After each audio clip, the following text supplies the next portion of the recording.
Another day rolls around here in Sada, near A Coruña, on the top west corner of Spain. We've been here now in this marina 10 days, and looking at the forecast, we've got at least another 10 days to go. But this weather is incredible. Every day, like my forecast reaches about 10 days ahead on windy and XE weather, and I check it, and every day I check it, I think, oh, okay, it's a little bit of a lighter wind, nicer weather coming on the last day. But then the next day I check and I've got one more day of reach on my forecast, and yet again, there's just another day of terrible weather. But all along this Atlantic coast, particularly in this top corner where we are, just hit this weather. We got ourselves into a nice little routine. We'd exercise in the morning and then we went to the shops. We ended up shopping daily just to give ourselves something to do.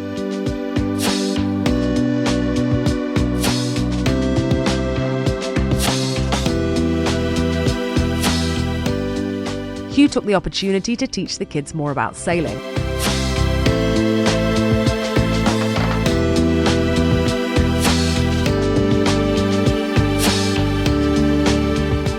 And when it stopped raining, they took to the dinghy. You feel that power? Yep. So we are close haul, or we are at least close reach. Well done.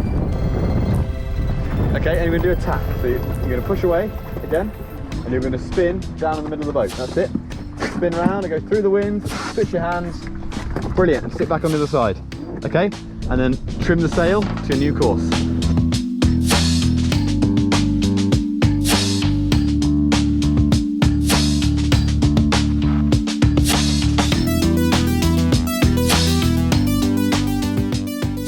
Another terrible night's sleep last night.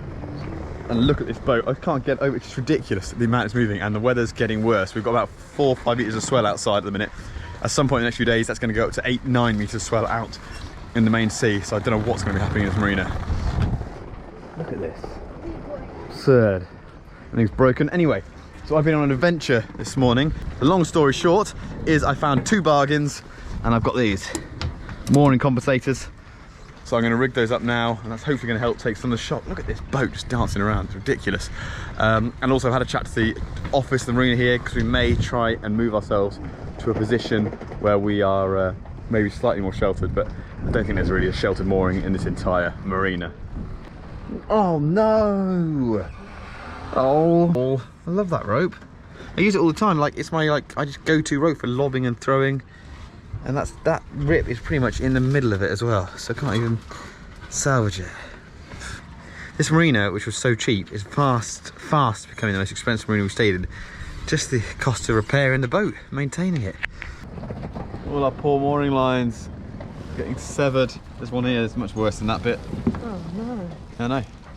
These must be, I don't know, 50 quid, 60 quid to replace each one of these. Anyway, so it's all good. But this here is quite a cool bit of kit. Basically a big spring, and as the load pulls, I can't even move that with my hand, but a bit like with that hook when we were at anchor getting bent. I mean, we'll show you in a second, a bit of B-reel, Kel. You can cut to a shot over there of one of these under the loan of Esperance. They're pretty cool bits of kit. So anyway, I'm going to put a knot in there like that, and there's a bit of slack in between the two, so if there's a failure on the stainless part, the line's still attached as well. And then have that attached to the quayside. Our big one of these mooring compensator has snapped, but Esperance did come with one smaller one, which is clearly undersized for a 23+ ton boat. Swinging around, look at this. Wait for it, Kel, it's going to happen. There we go. Whee! That is going to last. Oh, it's already started to rip, Kel. That was brand new. Look at that. I reckon, there we go. You can see it's going. I reckon that's going to last. Don't know, maybe we'll give it to one of the guys before it's even trashed. Meanwhile, we're going to go to the beach. What else are you going to do? Boat's just dancing around. It's going to get worse as well. The next few days, the swell is getting worse. Brits nailing the beach day as normal. And it's the perfect weather for surfing! It's raining.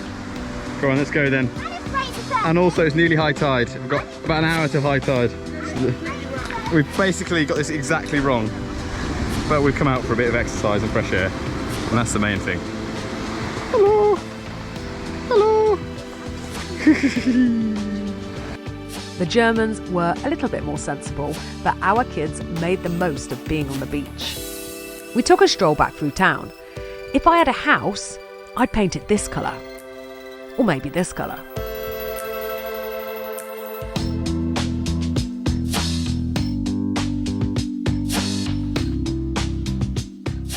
Sinya, the kids and I hung out in the clubhouse, then danced in the rain whilst Hugh and Jan moved the boat. Coming up, it's coming up.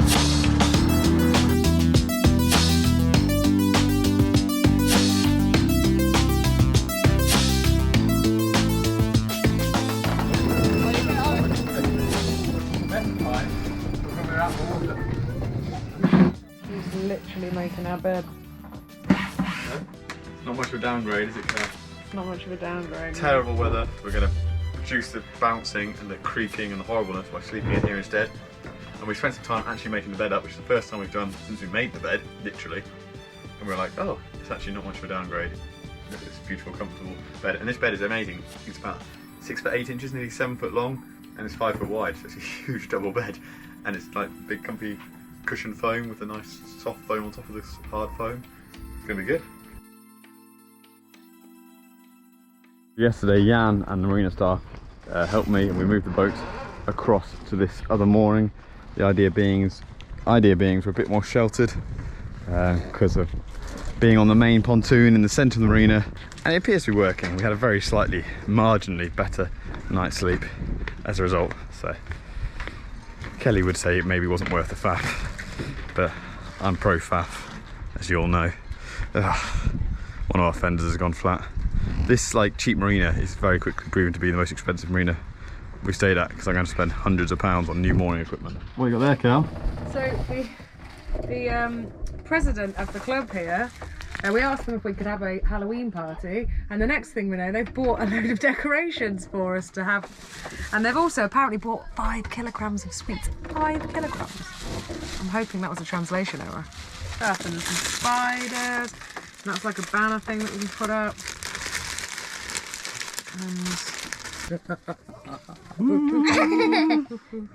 Super exciting, isn't it, guys? Yeah, wow, that's it's so funny. It's like £3 a pop. Are they? 2 and £3 a pop, yeah. Oh wow. So this here is how every person in Spain we've met ties their cleats onto the pontoon, and it's how our German and Danish neighbours, Jan and Patrick, have been telling me that's how they do it. But here is why I don't like it. So in England we use the OXO method. That's what I taught my kids, to make an OXO.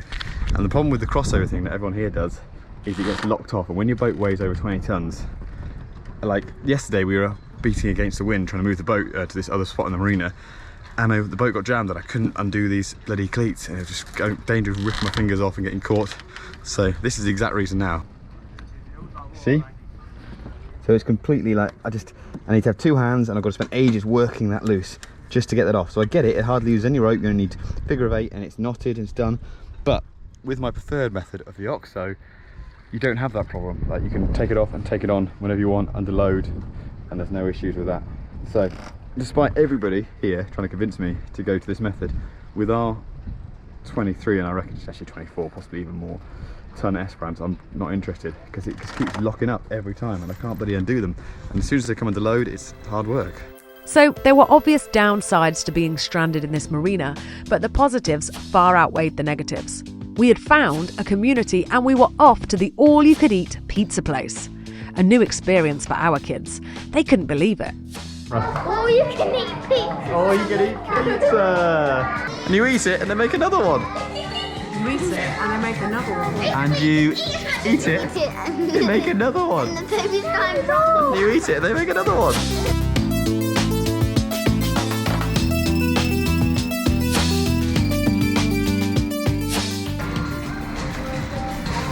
Be too hot. Just so the topping doesn't fall off, I've rolled it up. It's like a pizza burrito now. So, last night I ran my hand over the electrical wire, and the ensuing 240 volt shock I got told me that there was another casualty of this crazy bumpy marina. You see that? Anyway, it gave me a rather good tingle last night, Anyway, I've got my primo electrician repairman person. Primo electrician repair person with me. And we're going to get it sorted, aren't we? I'll give you the tools, I'll leave you to it, okay? No. And I'll go out. No. Alright, okay. How about we do it together? Yeah. Okay. The break in the cable is only about 1 metre from the end. So we're going to cut it here, and then we're going to put this bit on there. Okay?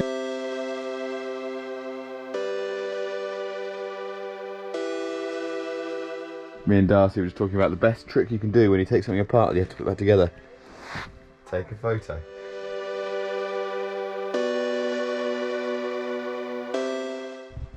Our 6-year-old changes a plug.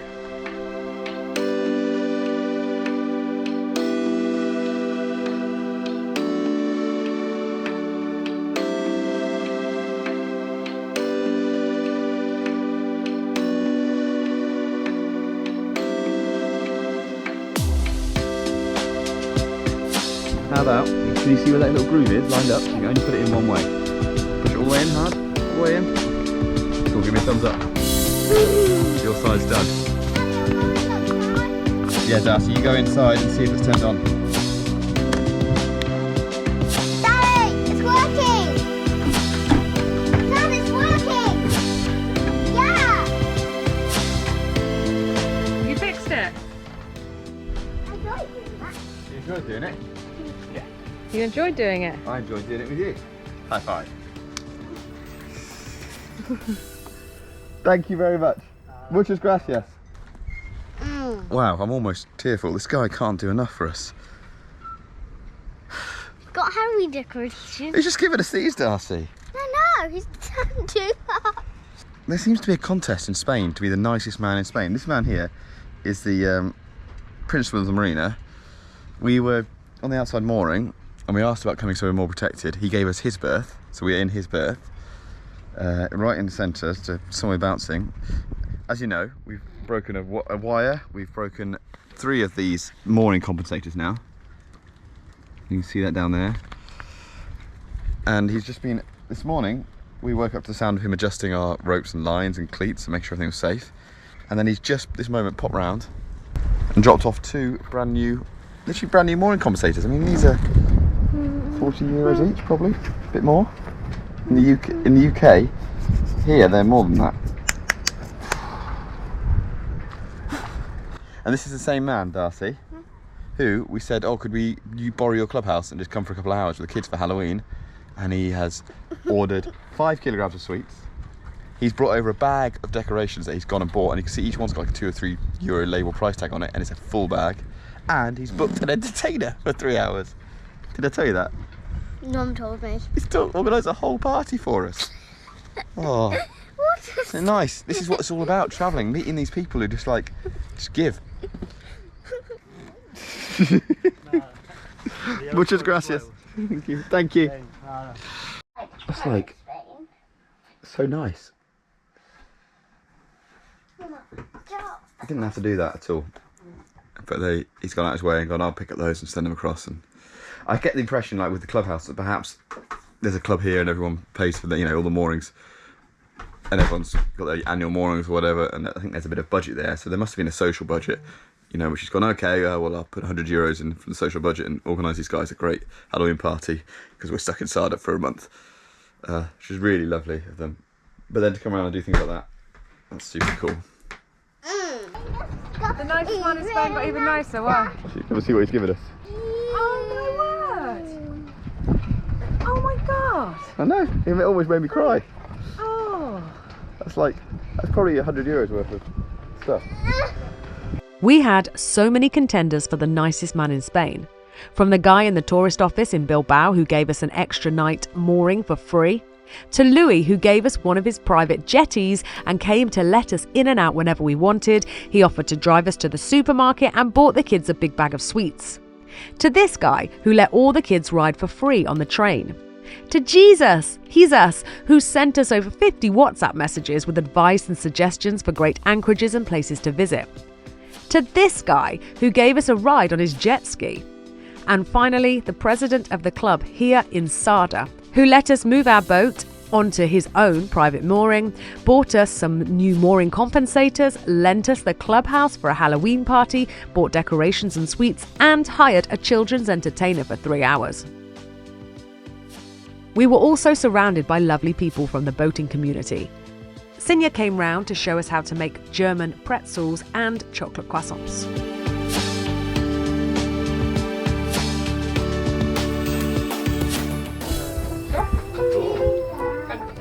You're careful, right? The tray is hot.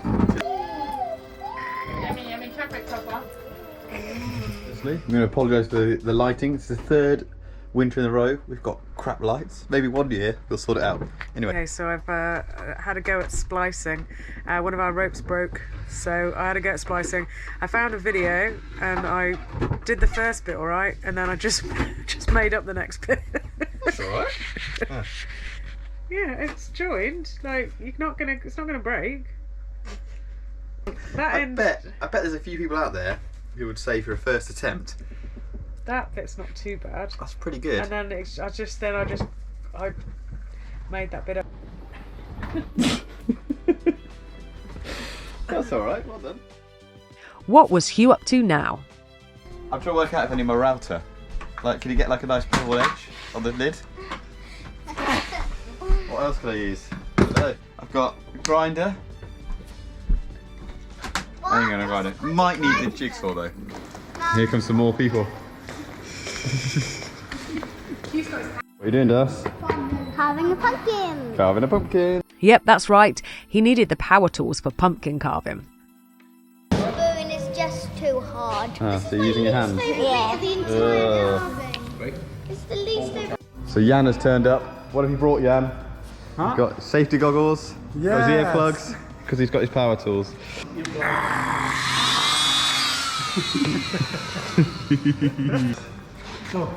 Oh, of course, completely clear now. I had a slight issue because I like it. I carved the first eye, and then the gap between my design of the two eyes broke, and I didn't want to connect the eyes, so I had to make the other one over here. I like that. But it works. It's noisy. So we've arrived a bit late in the shopping of pumpkins, and they've run out of pumpkins, and we've still got some kid time to fill, so we're improvising. We're going for peppers. Nora's got a pineapple, which we're all very excited to see what she does with that. Eric's got this. What's this called, Eric? Squash, I think. Tilly's on a pepper over there. I've already done a pepper. And for the grown-ups, the melon. That's what I'm going to work on.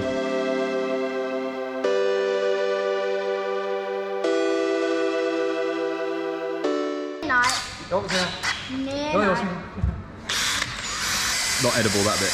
Oh yeah. So one advantage of gutting a melon is to get some like a melon puree juice thing. And Jan thinks it would go well with some gin. Ta-da! We've just tidied up from pumpkin carving, and another contender for the nicest man in Spain has just turned up with all of this. Look at that. This is absolutely ridiculous. They can't stop them. And another man's came over and went, "What time do you want the chocolate?" And we were like, "What? We don't understand the question." The nicest men kept on giving. They bought even more decorations, and someone turned up with an inflatable two-headed dragon.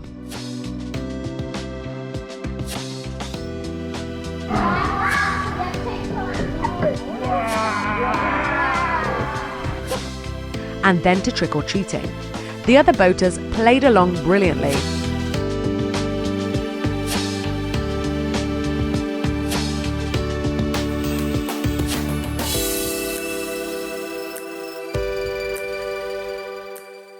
We had primed some of them and provided sweets for them to give, but others went the extra mile and made all the kids a goodie bag.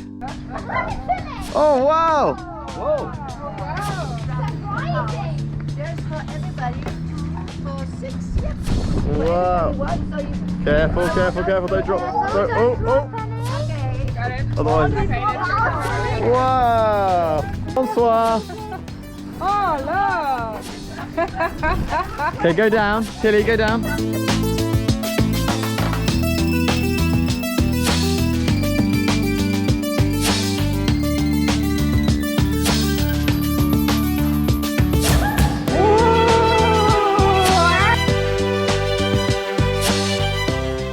And then it was party time. The children's entertainer arrived and all the guests brought bits of food which made up this wonderful buffet.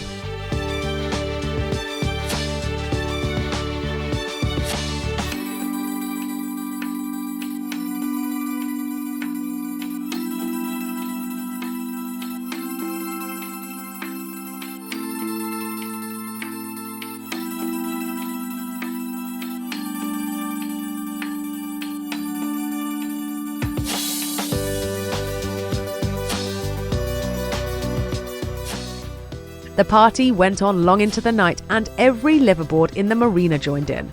We felt blessed. We may be stranded, but we were stranded with people who, even when it rained, made every day shine.